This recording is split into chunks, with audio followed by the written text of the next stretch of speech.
ভগবত ভক্তজন, আজকের বিষয় আত্মানাত্ম বিবেক। আত্মার স্বরূপ কি বলা হয়েছিল? আত্মা কাকে বলে? তার জন্য বলা হয়েছিল যে আত্মা হলো স্থূল সূক্ষ্ম কারণ শরীর ত্রিত্রয়, মানে শরীরত্রয় বিলক্ষণ, যা স্থূল শরীর থেকে ভিন্ন, সূক্ষ্ম শরীর থেকে ভিন্ন এবং কারণ শরীর থেকে ভিন্ন, এবং পঞ্চকোষ ব্যতিরিক্ত, পঞ্চকোষ থেকেও ভিন্ন। অন্নময়, প্রাণময়, মনোময়, বিজ্ঞানময় এবং আনন্দময়। আর কি রকম না অবস্থাত্রয় সাক্ষী, জাগ্রত, স্বপ্ন এবং সুষুপ্তি, তিনটে অবস্থার কথা বলা হয়েছে ডিটেলসে। তার সাক্ষী এবং সচ্চিদানন্দ স্বরূপ, এটা হলো আত্মার লক্ষণ, আত্মার স্বরূপ। আর অনাত্মা কাকে বলা হয় না অনৃত জড় দুঃখাত্মকম। অনাত্মা হচ্ছে যেটা অনৃত, অনৃত মানে মিথ্যা, ঋত মানে সত্য, ন ঋত অনৃত মানে মিথ্যা, এবং জড় আর দুঃখাত্মকম, দুঃখ স্বরূপ, আর সমষ্টি ব্যস্তাত্মকম শরীরত্রয়ম। এই যে একদিকে আত্মা আরেকদিকে অনাত্মা, আমরা সকলে আত্মস্বরূপ। মানে আত্মার যে লক্ষণটা বলা হলো এখানে, যে স্থূল শরীর, সূক্ষ্ম শরীর, কারণ শরীর থেকে ভিন্ন। তা আমাদের স্বরূপটা কি? আমরা স্থূল শরীর, সূক্ষ্ম শরীর, কারণ শরীর থেকে ভিন্ন, এবং পঞ্চকোষ ব্যতিরিক্ত আত্মাস্বরূপে বলা হয়েছে। তাহলে আমরাও অন্নময় কোষ নই, প্রাণময় কোষ নই, মনোময় কোষ নই, বিজ্ঞানময় কোষ নই, আনন্দময় কোষ নই। এই বিচারগুলি ভালোভাবে বলা আছে। কিভাবে আমি ওটা নই, অন্নময় কোষ কেন নই, এখানে এত বিচারটা এখানে বলা হয়নি। এটা যেহেতু প্রাথমিকদের জন্য। পঞ্চদশীতে পাওয়া যায়, বিবেক চূড়ামণিতে পাওয়া যায় অন্নময় কোষটা কেন আমি নই, প্রাণময় কোষটা কেন আমি নই, বা অন্যান্য কোষগুলি কেন আমি নই, সেটা যুক্তিপূর্বক এবং শাস্ত্রীয় মানে শ্রুতির উদাহরণপূর্বক, দৃষ্টান্তপূর্বক সুন্দরভাবে বুঝিয়েছেন। পঞ্চদশীতেও এটা বলা আছে, আর বিবেক চূড়ামণিতেও আছে। বিবেক চূড়ামণি গ্রন্থটাও গুরুদেবের খুব প্রিয় গ্রন্থ ছিল, যেটা স্বামী বিবেকানন্দজি তিনি খুব এটাকে প্রেফার করতেন, বিবেক চূড়ামণিকে। এবং তিনি বলতেন সমস্ত সাধুদের অন্তত পক্ষে কিছু পড়ুক বা না পড়ুক, বিবেক চূড়ামণি পড়ুক। হ্যাঁ, এটা তার নির্দেশ ছিল। তা গুরুদেবও সেই একই মানে ভাবে তিনি ভালোবাসতেন। এবং আমাদের যে বর্তমান সংঘগুরু, তিনিও তো বিবেক চূড়ামণি নিয়ে অনেক দিন যাবৎ বক্তৃতা দিচ্ছেন, মানে এই বিষয়ে আলোচনা করছেন। এখনও সেই আলোচনা সমাপ্ত হয়নি, আর আমিও এখানে কয়েকবার করেছি বিবেক চূড়ামণি। যাই হোক, তাহলে অনাত্মা হলো তার ঠিক বিপরীত অনৃত জড় দুঃখাত্মক। মিথ্যা হচ্ছে অনাত্মা। আমরা ওই অনাত্মা নিয়ে বসে আছি, মিথ্যা বস্তুকে নিয়ে বসে আছি, যেটা জড়, আবার যেটা দুঃখ স্বরূপ এবং সমষ্টি ব্যস্তাত্মকং শরীরত্রয়ম। ওই যে তিনটা শরীর, সমষ্টি স্থূল শরীর, সমষ্টি সূক্ষ্ম শরীর, সমষ্টি কারণ শরীর, আবার ব্যক্তিগতভাবে ব্যষ্টি স্থূল শরীর, ব্যষ্টি সূক্ষ্ম শরীর, ব্যষ্টি কারণ শরীর। এইভাবে সমষ্টি আর ব্যষ্টিরূপ শরীরত্রয় যেটা, সেটাই হলো অনাত্মা। তা আমরা অনাত্মা নই, আমরা হচ্ছি আত্মস্বরূপ। হ্যাঁ, আমরা সচ্চিদানন্দ ঘন। সেই কথাগুলি এখানে আলোচনা করা হচ্ছিল, যে অবস্থাত্রয় কি কি, জাগ্রত কাকে বলে, স্বপ্ন কাকে বলে, সুষুপ্তি বা কাকে বলে, সেটা আলোচনা করা হয়ে গেছে তো। হ্যাঁ, এখন ওই যে সমষ্টি, এই ব্যষ্টি স্থূল শরীর, ব্যষ্টি সূক্ষ্ম শরীর এবং ব্যষ্টি কারণ শরীর, এদের একজন উপহিত চেতন রয়েছেন। হ্যাঁ, সেই কথাটাও পূর্বের দিনে বলা হয়েছিল।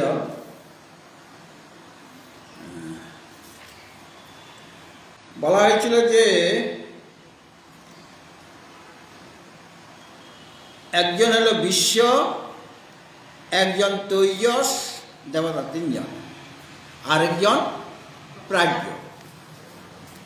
তো বিশ্বটাকে, তৈজসকে বা প্রাজ্ঞই বা কে, সেটা গত দিনে আমরা আলোচনা করেছিলাম। অবশ্যই কথা বলা হয়ে গেছে। এখন বলছেন যে জাগ্র স্থূল শরীর অভিমানী বিশ্ব, বটে জাগ্রত যে স্থূল শরীরের যে অভিমানী দেবতা, তাকে কি বলা হচ্ছে? হ্যাঁ, বিশ্ব। আর স্বপ্ন সূক্ষ্ম শরীর অভিমানী হলেন তৈজস। আর সুষুপ্তি কারণ শরীর অভিমানী হচ্ছেন প্রাজ্ঞ। অর্থাৎ ওই জাগ্রতকালীন যে স্থূল শরীর অভিমানী তিনি যে চৈতন্য, জাগ্রতকালীন স্থূল শরীর অভিমানী যে চেতন, তার নাম বিশ্ব। আর স্বপ্নকালীন সূক্ষ্ম শরীর অভিমানী যে চেতন, তার নাম তৈজস। আর সুষুপ্তিকালীন কারণ শরীর অভিমানী যে চৈতন্য, তার নাম প্রাজ্ঞ। তাহলে বিশ্ব হয়ে গেল, তৈজস এবং প্রাজ্ঞ। এখন আমাদের বলা হয়েছিল যে 5টা কোষ। কি কি বলা হয়েছিল? দেখো 33 পৃষ্ঠায় শেষের দিকে মোটা করে লেখা আছে। হ্যাঁ, 33 পৃষ্ঠা দেখো। 5টা কোষ। কোষ পঞ্চকং নাম অন্নময়, প্রাণময়, মনোময়, বিজ্ঞানময়, আনন্দময়াখ্যা কোষাহা। দেখো, অন্নময়টাকে আলাদা করে দিয়েছে। হ্যাঁ, তারপরে প্রাণময় লেখা হয়েছে। ওখানে অন্নময়ের পরে না একটা ছোট্ট হাইফেন দিয়ে দাও, মানে একসাথে ওটা হবে। হ্যাঁ, ওটা আলাদা নয়, ঠিক আছে? তো 5টা কোষ কি কি যদিও আমরা জানি, কিন্তু যে যিনি গ্রন্থকার মানে আচার্য শঙ্কর সেটা আগে বলেননি। আমি আলোচনা করতে গিয়ে বলেছি। তার নামগুলো বলে দিচ্ছেন আচার্য, যে অন্নময় মানে ক্রমটা হবে এরকম, অন্য ক্রমে বললে ভুল হবে। যেমন ওখানে আকাশ, বায়ু, অগ্নি, জল, পৃথিবী, ওটা একটা ক্রম। জ্ঞানেন্দ্রিয়ের ক্রম হলো শ্রোত্র, ত্বক, চক্ষু, জিহ্বা, নাসিকা। কর্মেন্দ্রিয় ক্রম হলো বাক, পানি, পাদ, পায়ু, উপস্থ। সেরকম পঞ্চকোষের ক্রমটা হলো অন্নময়, প্রাণময়, মনোময়, বিজ্ঞানময়, আনন্দময়। সেটা গ্রন্থকার স্বয়ং এখানে বলেন নাই, এই জন্য তিনি বলে দিচ্ছেন। যদিও আলোচনা করতে গিয়ে আমি সেটা বলে দিয়েছি এবং তোমরাও জানো। তো অন্নময়, প্রাণময়, মনোময়, বিজ্ঞানময়, আনন্দময় আখ্যা কোষা। আখ্যা মানে নাম।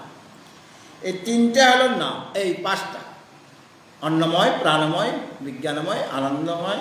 এই অন্নময়, প্রাণময়, মনোময়, বিজ্ঞানময় আর আনন্দময় কোষ নামক। তার মধ্যে একটা হলো অন্নময় কোষ, প্রথমটা। এটা তো স্থূল শরীর আসলে। হ্যাঁ, অন্নময় কোষ স্থূল শরীর। আর প্রাণময়, মনোময়, বিজ্ঞানময় এই 3টা কোষ নিয়ে সূক্ষ্ম শরীর। আর আনন্দময় কোষ, ওটা হলো কারণ শরীর বা অবিদ্যা। ঠিক আছে? তাহলে অন্নময় কেন বলা হচ্ছে না? বলো, অন্নময় অন্ন বিকার, যেটা অন্নের বিকার, আমরা যে খাচ্ছি ইত্যাদি, সেটা নিজে আবার ব্যাখ্যা করবেন কেন অন্নের বিকার এই স্থূল শরীরটি কী করে হলো। হ্যাঁ, সেটা নিজে ব্যাখ্যা করবেন বলে আমি আর বলছি না। অন্নময় মানে ময়টা হলো ময়ট প্রত্যয় একটা হয়, ব্যাপার একটুখানি বলছি। ময়ট প্রত্যয়, ময়ট প্রত্যয়ের টটা থাকে না, ময়টা থাকে। তাহলে অন্নের সাথে মঠ প্রত্যয় যদি লাগানো হয় টটা লোপ হয়ে যাবে, তাহলে কি হলো? অন্নময়। মঠ প্রত্যয়টা দুইটা অর্থে ব্যবহার করা হয়, ছোটোখাটো একটু আধটু ব্যাকরণের জিনিস জানা ভালো। একটা হলো বিকার অর্থে, আর একটা হলো প্রাচুর্য অর্থে। যেমন যদি বলি এই যজ্ঞটা হলো অন্নময়, মানে প্রচুর অন্ন এখানে ব্যবহার করা হয়েছে, অনেকে প্রসাদ পেয়েছেন। হ্যাঁ, অন্নময়, অন্নময় উৎসব মানে অন্নে ছড়াছড়ি, যে আসছে সেই খাচ্ছে। তাহলে প্রাচুর্য অর্থে ওখানে মঠ প্রত্যেকটা। আর এখানে বিকার অর্থে, দুটা অর্থেই হয়, মানে অন্নের বিকার। অন্ন যে আমরা খাচ্ছি, অন্ন পান করছি, মানে জল দুধ ইত্যাদি পান করার কিছু আছে, সেটাও তো অন্নই। অন্ন মানে যা কিছু আমি গ্রহণ করছি সেটাই অন্ন। তাহলে জলটাও অন্ন, দুধটাও অন্ন, ভাতটাও অন্ন, রুটিটাও অন্ন। রুটিও অন্ন, আমরা শুধু ভাতকে অন্ন বলি, আর রুটিকে বলি রুটি দাও, ভাতের সময় বলি অন্ন দাও। কিন্তু যা কিছু আমি খাচ্ছি সেটা সব অন্ন। এমনকি এই যে রূপ দর্শন করছি, রূপটা তো আমি আহার করছি, রূপ একটা অন্ন। কার অন্ন? চোখের অন্ন। এই চোখের অন্ন হচ্ছে রূপ। কর্ণ ইন্দ্রিয়ের আহার কি? অন্ন কি? শব্দ। সকলে অন্ন আলাদা আলাদা হবে না, সবাই একরকম জিনিস খাবে। যাই, অন্নময় কোষ, সেটা বলছেন যে অন্নময় অন্ন বিকার, প্রাণময় প্রাণ বিকার, প্রাণের বিকার, মনোময় মনোবিকার, আর বিজ্ঞানময় বিজ্ঞান বিকার, আর আনন্দময় আনন্দ বিকার। খুব সংক্ষেপে বলে দিলেন, কিন্তু বুঝতে পেরেছেন আচার্য, তো আমার তো খুব সংক্ষেপে বলে দেওয়া হলো, এটা তো লোকে বুঝতে পারবে না। হ্যাঁ, কিন্তু তিনি তো যারা সামনে বসে আছে, মানে তিনি তো গ্রন্থ লেখা মানে কি, তিনি ওই বিষয়ে মানে লেকচার দিচ্ছেন। হ্যাঁ, সবসময় তো মণ্ডলীর সাথে নিয়েই ঘুরতেন। তখনকার দিনের ভারতবর্ষ, রাস্তাঘাট নাই, কিছু নাই, কত ভ্রমণ করেছেন তখনকার দিনে। মানে এখন তো খণ্ডিত খণ্ডিত হয়ে যেতে ছোট্ট ভারতবর্ষ হয়ে গেছে। তখন তো অখণ্ড ভারতবর্ষ ছিল, রাস্তাঘাট ছিল, ট্রেন ছিল, নাকি বাস ছিল। এখন কেদারনাথ বদ্রীনাথ যাবেন তো প্রায় কাছাকাছি অবস্থায় আপনাকে পৌঁছে দিচ্ছে। গঙ্গোত্রী যাবেন সেখানেও পৌঁছে দিচ্ছে। আবার হেলিকপ্টার আছে, আপনাকে কিছু হাঁটতেও হবে না, ওই ডুলি ফুলি কিছুই লাগবে না, একদম কাছে নেমে দিবে, হাঁটতে হবে না। হ্যাঁ, তা এটা কোনো যাত্রা নাকি? এটা কি তীর্থ দর্শন হচ্ছে? এটা তো তুমি কপ্টারে করে তুমি ঘোরাঘুরি করছো, মানে মানে তুমি আনন্দ ভ্রমণ করছো, কারণ দুঃখ নাই, পকেটে টাকা আছে, তুমি হেলিকপ্টারে চলে গেলে। হ্যাঁ, হেঁটে হেঁটে যেতে হবে। এখন দেখি 4টা ধাম করছে, 10 দিনের মধ্যে 4টা ধাম করে বেরিয়ে চলে আসবে। আর তখন 1-2 মাসের আগে হবে না, ওই হেঁটে হেঁটে তারপরে সব জায়গায় খাবার পাওয়া যাচ্ছে না, আর চটি আছে, আর রুটি নিজে বানিয়ে খেতে হবে, সব জায়গায় খাবার পাওয়া যাচ্ছে না, জল পাওয়া যাচ্ছে না, বা ভাত সিদ্ধ হচ্ছে না, নিজে রান্না করতে হবে। মানে কতখানি মানে পরিশ্রম, কতখানি কষ্ট ছিল। সেরকমভাবে অনেকেই করেছেন। এবং 4 ধাম করার আগে যারা করতে যেতেন গৃহস্থ হলে, তারা সব জমি জায়গা টাকা পয়সা সব ছেলে মেয়েদের নামে লিখে দিয়ে যেতেন, যে আসবো কি আসবো না কোনো গ্যারান্টি নেই। মানে অনেকেই মারা যেত। আর এখন কেউ দেবে? কেদার বদ্রীনাথ করতে গেলে আপনার নামে সব লিখে দেবে ছেলে মেয়েদের নামে? বলে আমি তো আরে 10 দিনের মধ্যে বেরিয়ে আসছি। হ্যাঁ, একটা ছুটির ট্যুরে যাচ্ছি। হ্যাঁ, সে 10 দিনের মধ্যে সব করে চলে আসলো।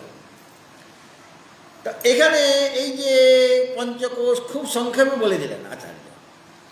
অন্নের বিকার অন্নময়, প্রাণের বিকার প্রাণময়, মনের বিকার মনোময়, বিজ্ঞানের বিকার বিজ্ঞানময়, আনন্দের বিকার আনন্দময়।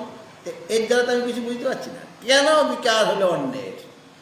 এই স্থূল শরীর তো অন্নময় কোষ, কেন অন্নের বিকারটা কি সেটা তিনি ডিটেলস বলছেন নিজেই। আচ্ছা, এখানে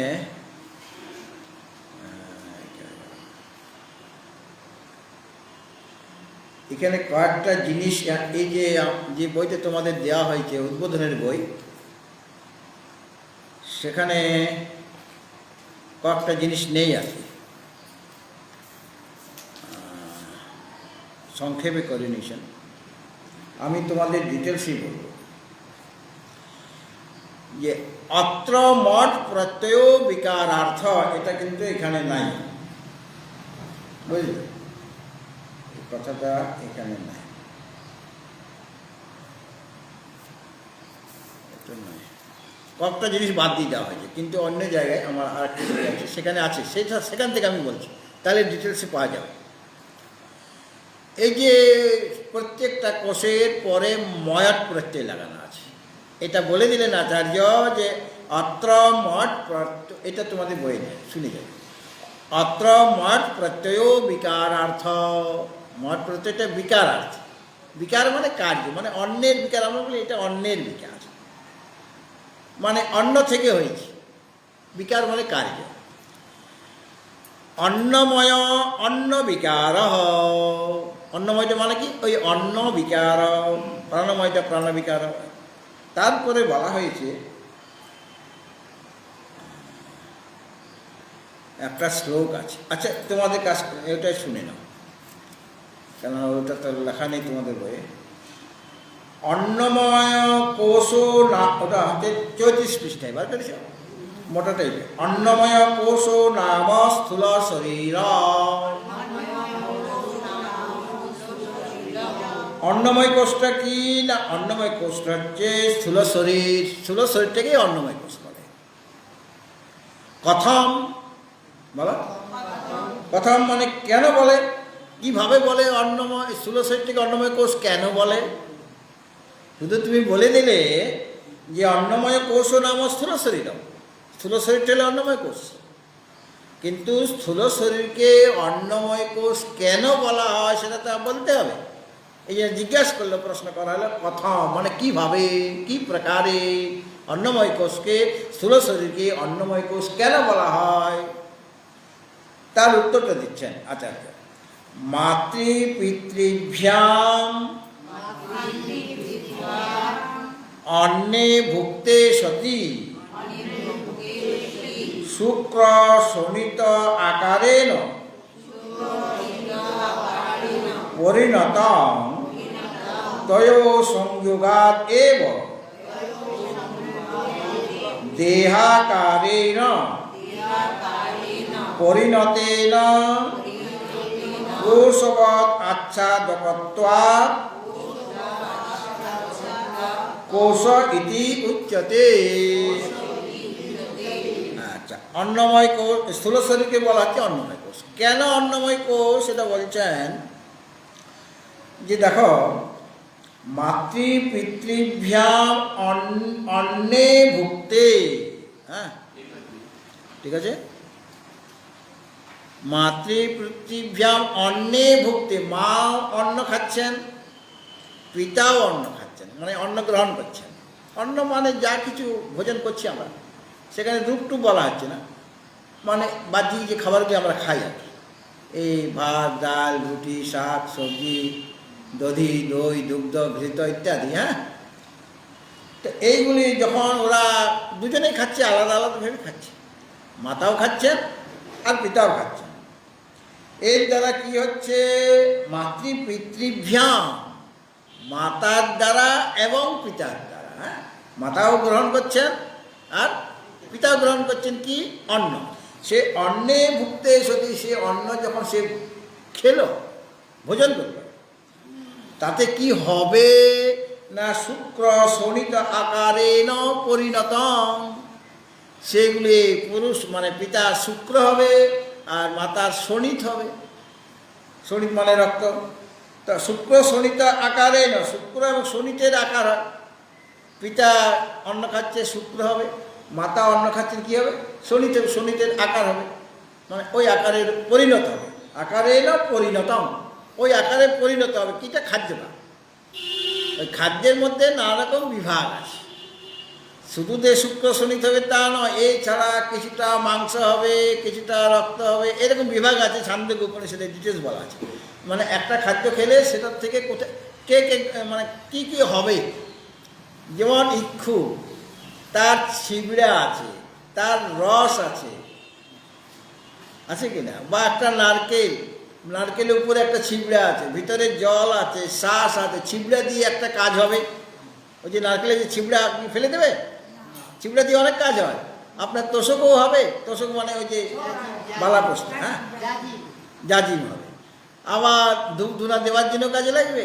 আবার ওটা দিয়ে নারকেল দড়িও হবে, নারকেল দড়ি হয় কিনা, তাহলে ওটার কাজ আছে। আবার জলটা কি হবে, জলটা আমি গপ গপ খেয়ে নেব। আর শ্বাসটা কি হবে, নারকেল নাড়ু হবে, অথবা নারকেল তেল হবে। নারকেল তেল হয় কিনা? তাহলে দেখুন, যে কোনো জিনিস যখন আমি খাচ্ছি, তো তার তো যেমন ওখানে নানা রকম বিভাগ আছে, একটা নারকেলের নানা রকম বিভাগ আছে, এক একটা মানে যদিও নারকেল ফলটা, কিন্তু তার নানা রকম কাজ আছে। সেরকম অন্য যেটা খাচ্ছি সেটা তো নানা রকম বিভাগ হয়ে যাবে। কোনোটা বর্জ্য পদার্থ হিসেবে বেরিয়ে যাবে, আমি অন্যই খেয়েছি, তার বিকার হিসাবে বর্জ্য পদার্থ মলমূত্র হিসেবে বেরিয়ে যাবে। জল পান করেছি, দুধ খেয়েছি, ঘাম টাম হয়ে বেরিয়ে যাবে, ওটা তো বর্জ্য পদার্থ। কিন্তু জলটা সব বেরিয়ে যাবে না, জলের সার অংশ আছে, জলের সার অংশ, দুধেরও সার অংশ আছে। সেইগুলি বিভিন্ন হবে, কোনোটা হাড় হবে, মানে সেরকম খাবার খেলে কোনোটা হাড় হবে, কোনোটা মাংস হবে, কোনোটা রক্ত হবে, কোনোটা ওই শিরা উপশিরাগুলিকে কাজে মানে এই যে তারা যে কাজ করছে বা তাদের সাহায্য করবে। তো দেখুন, একই অন্ন নানা রকম কাজ করছে, নানা রকম তার বিকার হচ্ছে। বিশেষ বিকার হলো শুক্র শনি, হ্যাঁ, যার থেকে আরেকটা শরীর উৎপন্ন হবে। হ্যাঁ, শুক্র শনি তো আকারে ন পরিণতম, পরিণত হচ্ছে, মাতার মধ্যে শরীর রূপে পরিণত হচ্ছে অন্নটাই, আর পিতার মধ্যে শুক্র রূপে সেটা পরিণত হচ্ছে। তয় সংযোগাদেব, ওই দুটার যে সংযোগ, সংযোগ থেকেই দেহাকারে ন পরিণতে ন, ওটা দেহের আকার, একটা নতুন দেহ পাওয়া যাচ্ছে। দুটা শুক্র শনিতে মিলনের ফলে, সংযোগের ফলেই, সংযোগাদ এব শব্দ রয়েছে, সংযোগাদ এব দেহাকারে ন পরিণতে ন, সেটা দেহের একটা দেহের আকার পেল, গর্ভেই একটা দেহের আকার পেয়ে গেল কিনা। এবং সেটা যখন ভূমিষ্ঠ হলো ওই মানবীয় শরীর, মানব শরীর, শিশু শরীর, কিন্তু হাত পা মানবের মতোই। তবে ধীরে ধীরে ওটা বাড়ছে, বাড়ছে। কে বাড়াচ্ছে? অন্ন খাচ্ছে বলেই বাড়ছে। পরিণতম, পরিণত কোষ, বলে কোষ কেন বলা হচ্ছে, বলে অন্নের বিকার তো শরীরটা বুঝতে পারলাম, কেননা অন্নের থেকেই, ওই শুক্র শরীরের সংযোগ থেকেই এটা, এই শরীরটা, শরীর রূপে আকারটা পাওয়া গেল। কিন্তু কোষ কেন বলা হয়? কোষ মানে তো ঢাকনা, আচ্ছাদন। যেমন তরবারির কোষ, আগে যাত্রা দিলে দেখেছেন না, এইখানে বাধা থাকতো, আর ঝকাং করে বার করতো, আর যুদ্ধ হয়ে গেলে বা যুদ্ধ করবে না, মারবে না ওকে, তখন রেখে দিত। হ্যাঁ, তো ওইটা হলো ঢাকনি। কোষটা হলো আচ্ছাদন, মানে কোষের ভিতরে কে আছে? তরবারি আমার আছে। তাছাড়া বাইরে যদি থাকে তাহলে তরবারিটা নষ্ট হয়ে যাবে, বা কারো গায়ে লেগে যেতে পারে, বা তুমিও ব্যবহার করতে গেলে লেগে যেতে পারে। সেরকমভাবে এই যে আমার স্থূল শরীরটা, কোষ যেমন একটা জিনিসকে ঢেকে রাখে, আচ্ছাদন করে রাখে, সেরকম এই যে স্থূল শরীর রূপ যে অন্নময় কোষ, সেটাও একটা জিনিসকে ঢেকে রাখে কোষের মতোই। কোষবৎ আচ্ছাদকত্বাৎ, কোষের মতোই। কোষ যেমন, যেমন রেশমের কীট, তার ভিতরে পোকা আছে কিন্তু জীবিত অবস্থায়, হ্যাঁ, আর বাইরে তার একটা খোলস, ওটাকেও কোষ বলা হয়। হ্যাঁ, মানে ওটাও গুটি পোকার যে এটা, মানে বাইরে যেটা রয়েছে, যেটা থেকে রেশম হবে আপনার, সিল্ক হবে। হ্যাঁ, হ্যাঁ, হ্যাঁ, ওটা হলো, ওটা কোষ। সুতরাং ওটার ভিতরে কিন্তু কে আছে? একটা জীবিত পোকা আছে, কিন্তু জীবিত, সে মারা যায়নি, কিন্তু সে ওখান থেকে বেরিয়ে আসে। তার কাজ হলো কি, কোষটাতে সে তৈরি করেছে নিজেকে সুরক্ষিতভাবে রাখার জন্য। তবে ধীরে ধীরে ও যত বড় হবে না, সেটা ওই কীট, মানে ওটা বলে হ্যাঁ গুটি পোকা, কিন্তু তার বাইরের যে কোষটা আছে, যেটা ঢাকনি, সেটাকে ধীরে ধীরে যত বড় না হলে ওটাকে কিন্তু মানে কাটতে পারবে না। আর ভিতরে তো কী আছে বলছি তো আমি, তো ওটা একটু পুষ্ট না হলে, মানে ও আছে বলে পুষ্ট হচ্ছে আর কি। তারপরে যখন সে বড় হয়ে যাবে তখন তার পাখা টাকা সব গজিয়ে যাবে, সে ফুরুত করে উড়ে চলে যাবে, ওটা ফেটে যাবে, তাকে আপনা আপনি ফেটে যাবে, হ্যাঁ, আর সে বেরিয়ে যাবে। তো ভিতরে একটা প্রজাপতি আছে, হ্যাঁ। তাহলে দেখুন ওটাকে আচ্ছাদন করে রেখেছিল। সেরকম অন্নময় কোষ যে স্থূল শরীর, সে কাকে আচ্ছাদন করে রেখেছে, যার জন্য ওর নাম কোষ হয়ে গেল। অন্নময়টা কোষ হলো তো, তো কোষ কেন, কি আচ্ছাদন করে রেখেছে এটা বলতে হবে। দেহ কোষবৎ আচ্ছাদকত্বাৎ কোষ ইতি উচ্যতে, কোষের মতো আচ্ছাদক হওয়ার জন্য ওটাকে বলা হচ্ছে অন্নময় কোষ। বলে কি আচ্ছাদন করে রেখেছে, বলে আত্মা। এই যে কাকে আচ্ছাদন করে রেখেছে, আত্মাকে। পরমাত্মা তার ভিতরে আছে। পরমাত্মাকে তিনটা কোষ কেন, 5টা কোষ ঢেকে রেখেছে, এত ভিতরে সে আছে। মানে সকলের কাছে তিনি প্রকাশিত নন, আত্মা আছে তো সর্বত্র, কিন্তু 5 জনে মিলে ঢেকে রেখেছে। অন্নময়, প্রাণময়, মনোময়, বিজ্ঞানময়, আনন্দময়। মানে একটার পর একটা রাজার সাথে আপনি দেখা করতে যাবেন, আর একটা গেট পার হলে কি রাজার দেখা হবে? 7টা দরজা আছে, তবে গিয়ে রাজ দর্শন হবে আপনার, হ্যাঁ। তাহলে তো যে কোনো রাজাকে সে দেখা করে নিতে পারতো। মনে করুন 7 নম্বর গেটের যে প্রহরী আছে, সে হয়তো একটুখানি বিড়ি খেতে বা সিগারেট খেতে গেছে, সেই ফাঁকে আপনি ঢুকিয়ে দিতে পারেন, হ্যাঁ। ওই দুজনে কোনো কারণে, একজন তো মোবাইল ঘাটাঘাটি করছে, আরেকজন কোথাও গেছে, আর সেই ফাঁকে আপনি চলে গেলেন। তো একটা গেট তো পার হয়ে গেল, তার দ্বিতীয় গেটে আপনাকে ধরবে তো। একটা গেট কোনো রকম পার হয়ে গেছে, তাহলে একটা গেট পার হলে রাজদর্শন হয়ে যাবে। 7টা গেট, অত প্রহরীকে মানে চোখে ফাঁকি দেওয়া যাবে কি? যাবে না। রাজ দর্শন করতে গেলে 7 জনকে কিছু গিফট দিতে, তাছাড়া ওরা জিতেই দেবে না। বলে না না, রাজামশাই নাই তো, রাজামশাই তো সভা করছে, জানে সে।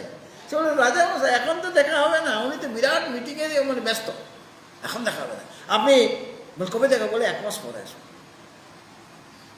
যখন আচ্ছা ঠিক আছে, যাই খুলে দে দেখবো রাজামশাই ওতে এসে গেছে, হ্যাঁ, বলে দেবে।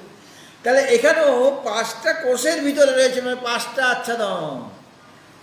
আগে আনন্দময়, তারপরে বিজ্ঞানময় ঢেকে রেখেছে, বিজ্ঞানময়ের কে ঢেকে রেখেছে কে, মনোময়, মনোময়কে ঢেকে রেখেছে প্রাণময়, প্রাণময়কে ঢেকে রেখেছে অন্ন। তাহলে কত ভিতরে রয়েছে আত্মা, এই জন্য প্রকাশিত হচ্ছে না। প্রদীপটা আমার আছে, কিন্তু প্রদীপটা কোথায় রেখেছি, কোনো একটা ঝুড়ি দিয়ে ঢাকা দিয়েছি। যদি 5টা ঝুড়ি দিয়ে ঢাকা দিতাম তাহলে একটুখানিও প্রকাশ বাইরে আসছে না, অথচ সেখানে একটু বাতাস ঢুকবার ব্যবস্থা করে দিয়েছি, প্রদীপটা নিভে যাচ্ছে না, কিন্তু আছে তো সেটা। একটার পর একটা ঢাকনা খোলেন তো প্রদীপ দেখা যাবে। সেরকমভাবে তিনি তো সর্বত্র থাকলেও আচ্ছাদিত হয়ে আছে, মানে তুমি আচ্ছাদন করেছ। সে নিজে কোনো ঢাকনি রাখে নেই, কিন্তু তুমি তাকে একটার পর একটা আচ্ছাদন দিয়ে দিয়েছ। এটা জীবের দোষ, কেননা সে ইচ্ছা করলে ঢাকনিগুলি খুলে নিতে পারে, কিন্তু সে ঢাকনি না খুলে আবার ঢাকনি দিয়ে দিচ্ছে, বারবার আচ্ছাদন দিয়ে দিচ্ছে, মোটা করছে আচ্ছাদনগুলিকে। পাতলা আচ্ছাদন হলে তাও কিছুটা দেখা যেত, আর একটা আচ্ছাদন নয় তো 5টা আচ্ছাদন। কাজে সেখানে কোষের মতো আচ্ছাদক হওয়াতে তাকে কোষ বলা হচ্ছে। কোষ মানে ওই তরবারির খাপ, তারা কোষ, বা রেশমের পোকাটা মানে তার বাইরের অংশটা, ওটা হলো কোষ। কাকে ঢেকে রেখেছে আচ্ছাদন, আত্মাকে তিনি সে আচ্ছাদন করে রেখেছে বলে ওটা হলো অন্নময় কোষ। ঠিক আছে, দেখো তারপরে দেখো, অন্ন বিকারত্বে সতি আত্মানম আচ্ছাদয়তি। দেখো এটা তো অন্যের বিকার, অন্নময় কোষটা তো অন্যের বিকার, তাই না? এই শরীরটা, স্থূল শরীরটা তো অন্যের বিকার কিনা? অন্নটা হলো অনাত্মা, হ্যাঁ, অন্নটা হলো অনাত্মা কিনা? তারই বিকার শুক্র শনিতে মিলনের ফলে শরীর পাওয়া গেছে। তাহলে সেটাও তো অন্নময় কোষ, মানে অন্নময় কোষ হইল স্থূল শরীরটা। তাহলে অন্ন বিকারত্বের সাথে যে এটা অন্যের বিকারে হলো স্থূল শরীরটা বা অন্নময় কোষ, তথাপি সে কি করছে না আত্মানম আচ্ছাদয়তি, আত্মাকে আচ্ছাদন করে দিচ্ছে, ঢেকে দিচ্ছে। অনাত্মা আত্মাকে ঢেকে দিচ্ছে। সূর্য কত বড়, কিন্তু একটা মেঘ কত বড়, বা আকাশে মেঘ উঠেছে, মেঘের পরিমাণটা কি সূর্যের চেয়ে বড়? আপনি এখানে সূর্যকে দেখতে পাচ্ছেন না, মেঘ করেছে বিরাট মেঘ, আর সূর্য ভগবানকে দেখা যাচ্ছে না। আর বাঁকুড়া থেকে দেখা যাচ্ছে, কিন্তু ওখানে মেঘ করেনি। তাহলে সূর্যের তুলনায় মেঘের পরিমাণটা কত, আকারটা কত বড়, খুব ছোট্ট। ছোট্ট মানে ছোট আকারের যে মেঘ, সে কি করে সূর্যকে আড়াল করে দিল? বলে সূর্যকে আড়াল করতে পারেনি সে, সূর্যকে কি করে আড়াল করবে? সে আপনার চোখের দৃষ্টিকে আড়াল করে দিয়েছে। চোখের সামনে মেঘটা এসে গেছে, এসে যাতে আমি দেখতে পাচ্ছি না সূর্যকে। কেননা কে আড়াল করলো? মেঘটা। কেননা যেখানে আমার চোখের আড়াল হয় নাই, মেঘটা চোখের মেঘ আমার দৃষ্টি শক্তিকে আড়াল করেনি, সেখানে সে সূর্য দেখছে। এখানে আমি সূর্যকে দেখতে পাচ্ছি না, ওই একটু দূরেই আপনি সল দেখে সূর্যকে দেখা যাচ্ছে, ওখানে মেঘ নেই, এখানে মেঘ হয়েছে, ওখানে মেঘ নেই, এরকম হয় না অনেক সময়। এখানে খুব ঝরঝর করে বৃষ্টি, হাওড়াতে দেখুন বৃষ্টিই নেই, রাস্তা শুকনো, আর এখানে সব রাস্তা ভিজে ভিজে হয়ে গেছে। তাহলে যেখানে মেঘ উঠেছে সেখানে আপনি সূর্য দেখতে পাচ্ছেন না, আর যেখানে মেঘ হয় না সেখানে তো তারা এই কলকাতার মধ্যেই দেখতে পাচ্ছে সূর্যকে। তাহলে মেঘ কি সূর্যকে ঢেকেছে? কাকে ঢাকলো? আমাদের চোখের যে দৃষ্টিশক্তিকে সামনে এসে গেছে।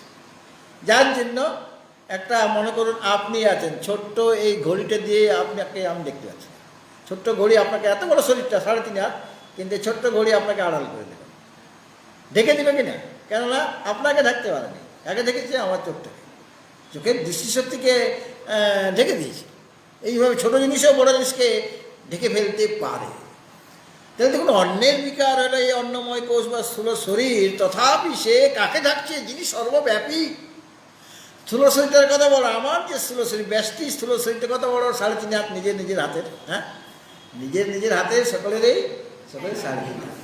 কিন্তু আমি যদি তোমাকে ভাবতে যাই, যখন দেখবো 4.5 হাত তুমি হয়ে গেছো। হ্যাঁ, এরকম হয়ে যাবে কিনা? কারণ তোমার হাতে কিন্তু তুমি 3.5 হাত। এটা কিন্তু বিশেষ একটা আমাদের লক্ষণ। তুমি তোমার সাথে কত বড় যদি জিজ্ঞেস করে কত হাইট, বলে 3.5 হাত। হ্যাঁ, 3.5 হাত আমার নিজের হাতে। তোমার হাতের, আমার হাত ছিল শুধু মনে করো, আমি সেই হাতে, আমি বামন ভগবান। হ্যাঁ, মনে করো হয়ে গেছে বামন, তা আমার বামন হাতটা এরকম, তো আমার হাতে তো আমি 3.5 হাত, আর তোমার হাতে তো আমি 1 হাত। তুমি যদি ভাবো তখন এটা হয় আমার শরীরটা 1 হাত, আর আমার হাতে নিজের হাত তো ছোটো, তখন 3.5 হাতই হয়। তা এই যে শরীর যেটা অনাত্মা, স্থূল শরীরটা অনাত্মা কিনা, অন্যের বিকার, তাহলে সে ঢাকলো কাকে? একদিন চেতন সর্বব্যাপী আত্মাকে ঢেকে দিল। ওই তাকে ঢাকতে পারেনি, তার ঢাকার কি ক্ষমতা? তোমার যে অজ্ঞান, সে তোমার বোধ শক্তিকে ঢেকে ফেলেছে। এই জন্য সর্বব্যাপী আত্মাকে দেখতে পাচ্ছ না। এই যে অন্নময় কোষেটাই আমি, স্থূল শরীরটাই আমি। এই যে তোমার অভিমান, এই অভিমান ত্যাগ করো, সে রাস্তা ছেড়ে দেবে। স্থূল শরীরটাই আমি কৃষ্ণ, আমি গৌর বলি কিনা, আমি মোটা, আমি পাতলা, মানে স্থূল শরীরটাই আমি। এই যে অভিমান বোধটা ত্যাগ করো, শরীরের সুখে আমি সুখী, শরীরের দুঃখে আমি দুঃখী হয়ে যাই কিনা। শরীরের রোগ যেন হলে বলি আমি রোগী। আরে তুমি রোগী কী করে হবে? রোগ তো তোমার স্থূল শরীরে রয়েছে। হ্যাঁ, স্থূল শরীরের রোগ হয়েছে, স্থূল শরীরের কষ্ট হচ্ছে। তোমার তো কোনো কষ্ট নয়, রোগও নাই, জ্বালাও নাই, তুমি তো সর্বদা একরকমভাবে আছো। অথচ এই স্থূল শরীরটা আমার যে সচ্চিদানন্দ স্বরূপটাকে ঢেকে দিয়েছে কিনা। আমি যে চিরকাল আছি, সৎ মানে কি? যিনি চিরকাল থাকে। এই যে আমার একটা স্বরূপ, সে স্থূল শরীরটা ঢেকে দিয়েছে কিনা। স্থূল শরীরটা বলছে তোমার এত তারিখে জন্ম, বলে কিনা। একজনের জন্মদিন আজকে ছিল, কার জন্য? হ্যাঁ, কার জন্মদিন আমি লিখলাম, তোমার নয় তো? জন্মদিন কবে না, কার জন্মদিন আমাদের মধ্যে আমি তাকে করলাম মনে করি। কনফিউজ করতে পারছি না কে বটে, আমি ভুলে গেছি। মানে ও অনিমা অনিমা অনিতা অনিতা, হ্যাঁ অনিতা। যাই হোক, মানে স্থূল শরীরে জন্ম আছে, স্থূল শরীরে মরণ আছে। তাহলে আমি কি মনে করছি আমি আমার জন্ম আছে, আমার মরণ আছে, তাহলে স্থূল শরীর আত্মাকে ঢেকে দিল কি না? স্থূল শরীর তো জন্ম নাই মরণ নাই, অথচ এই তত্ত্বটাকে ঢেকে দিল কে? স্থূল শরীর। সেখানে আমার অভিমান আছে, আর যদি আমি অভিমানটা ত্যাগ করি তাহলে আমার জন্মও নেই, মৃত্যুও নেই, হবে কি না? এইভাবে স্থূল শরীর মানে অন্নময় কোষটা কাকে ঢেকে দিচ্ছে? আত্মানম আচ্ছাদয়তি, আত্মাকে আচ্ছাদন করে দিচ্ছে। আচ্ছাদন করা মানে ঢেকে, কিন্তু তাকে নষ্ট করতে পারছে না, ঢেকে রেখেছে। তো ঢাকনি একটার পর একটা খুলতে হবে। আমাকে একজন না একটা সুন্দর স্টিলের বক্স দিয়েছে। আমি ভাবলাম একটা বক্স ভালোই এলো, বক্সটা বড়। ওটা খুলতে গেলাম, দেখি ভিতরে আরেকটা বাক্স আছে। মানে সেটা ছিল কৌটা, একটা বিরাট কৌটা, গুজরাটের কৌটা, এত বড় কৌটা। এত বড় কৌটা দিয়ে কী করবো আমি? তো কৌটা ঢাকনিতে খুললাম, তার ভিতরে আরেকটা কৌটা, তার ভিতরে আরেকটা কৌটা, এইভাবে 5টা কৌটা আমি পেলাম। রাঁচিতে একবার গেছিলাম, একটা মালা কিনলাম, আর আমি বললাম মালাওয়ালাকে যে একটা ব্যাগ, তোমার সুন্দর সুন্দর ব্যাগ থাকবে যেন, ওই মালগুলো দেওয়ার জন্য, যে একটা ব্যাগ আমাকে দাও। তিনি আমাকে একটা ব্যাগ দিলেন। আর ব্যাগটা ঘরে নিয়ে গিয়ে, মানে রাঁচিতে ছিলাম, আশ্রমে এসে দেখি ব্যাগটা আমি খুলে দেখছি, চেনটা খুলেছি, দেখি ভিতরে আরেকটা ব্যাগ। এই 5টা ব্যাগ আমি দিয়েছি, কিন্তু ভিতরে ব্যাগগুলি ধীরে ধীরে ছোটো হয়ে যাচ্ছে, মানে ওইটার মধ্যে একটার পর একটা ব্যাগ ঢুকে রেখেছি। হ্যাঁ, 5টা ব্যাগ একসাথে পেয়ে চেয়েছিলাম একটা, পেলাম 5টা। আমি বললাম ওদের ভুল করে দিয়েছি। বলে ভুল নয়, ওটা একটা ব্যাগ মানেই 5টা, মানে পুরো সেটটা তোমাকে দিয়ে দিল। হ্যাঁ, তো এখানেও পাঁচজন আত্মাকে ঢেকে রেখেছেন। আত্মানম আচ্ছাদয়তি, মানে অনাত্মা তার কতখানি ক্ষমতা হয়ে গেল, সে আত্মাকে পর্যন্ত আচ্ছাদন করে দিচ্ছে। হ্যাঁ, তার এটা ক্ষমতা। সুতরাং এই জন্য বলা হলো অন্ন বিকারত্বে সতী, অন্যের বিকার হয়ে সে আত্মানম আচ্ছাদয়তি, সে আত্মা যিনি সর্বব্যাপী, যাকে বলা হয়েছে স্থূল সূক্ষ্ম কারণ শরীর থেকে ভিন্ন, যিনি পঞ্চকোষ থেকে ভিন্ন, যিনি অবস্থাত্রয়ের সাক্ষী, যিনি সচ্চিদানন্দ স্বরূপ, সেই আত্মাকে ঢেকে দিচ্ছে। এত তার ক্ষমতা। এই যে তার ক্ষমতা পাওয়া, সেই পাটা নষ্ট করতে হবে না। মানে আমি স্থূল শরীর নই, বিচারের দ্বারা, বিচার ছাড়া কিছু হবে না, বিচারের দ্বারা আমাকে বুঝতে হবে যে আমি অন্নময় কোষ নই। এই কথাটাই আরও ভালোভাবে বোঝানো হয়েছে এখানে, সেটা আগামীকালও আছে আমার। আগামীকাল আপনাদের এই কথাটা বলবো, আপনার ঘরে দেখে আসবেন। হ্যাঁ, বই সকলকে দিয়েছি, আর বইগুলি পড়বেন, মূল সংস্কৃতটাও পড়বে, আর অনুবাদ কোন শব্দের কী অর্থ সেটা দেওয়া আছে, অনুবাদ দেওয়া আছে, কোথাও কোথাও এখানে ওই বইটার মধ্যে বিবৃতিও দেওয়া আছে, মানে ছোট্ট ব্যাখ্যা একটা দেওয়া আছে, সেগুলো পড়বে। এখন আরতি হবে।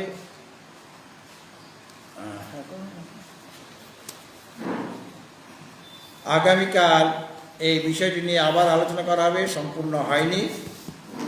কর্পূর গৌরাং করুণাবতারং সংসার সারং ভুজগেন্দ্রহারং সদা বসন্তাং হৃদয়ারবিন্দে ভবাং ভবানী সহিতাং নমামি। মঙ্গলাং ভগবান বিষ্ণু মঙ্গলাং গরুড়ধ্বজ মঙ্গলাং পুণ্ডরীকাক্ষ মঙ্গলায় তনোহরি। সর্বমঙ্গলমাঙ্গল্যে শিবে সর্বার্থসাধিকে শরণ্যে ত্র্যম্বকে গৌরি নারায়ণী নমস্তুতে, নারায়ণী নমস্তুতে। সর্বে ভবন্তু সুখিনঃ, সর্বে সন্তু নিরাময়াঃ, সর্বে ভদ্রাণি পশ্যন্তু, মা কশ্চিৎ দুঃখভাগ্ ভবেৎ। मा सद्गमय तमसो मा ज्योतिर्गमय मृत्युर्मामृतांगमय ॐ पूर्णमदः पूर्णमिदं पूर्णात् पूर्णमुदच्यते पूर्णस्य पूर्णमादाय पूर्णमेवावशिष्यते ॐ शान्ति शान्ति शान्ति ॐ श्री गुरुभ्यो नमः हरि ओम। एक बार प्रेम से बोलो सिद्धिदाता गणेश भगवान की, महामृत्युंजय महादेव की, सर्वमंगला नारायणी काली माता की, भगवान पार्थ सारथी जी की, पतित पावनी गंगा माता की, करुणामयी अन्नपूर्णा माता की, श्री वृंदावन बिहारी लाल की, सत्य सनातन धर्म की, ब्रह्म विद्या गीता माता की, भाष्यकार जगत गुरु शंकराचार्य भगवान की, श्री सद्गुरु देव की, संघ गुरु महाराज जी की, परमार्थ साधक संघ की। ओम नमः पार्वती पते हर हर महादेव। धर्म की अधर्म का प्राणियों में विश्व का, गो माता की, भारत माता की। ओम नमः पार्वती पते हर हर महादेव।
कर्पूरगौरं करुणावतारं संसारसारं भुजगेन्द्रहारं सदा वसन्तं हृदयारविन्दे भवं भवानी सहितं नमामि।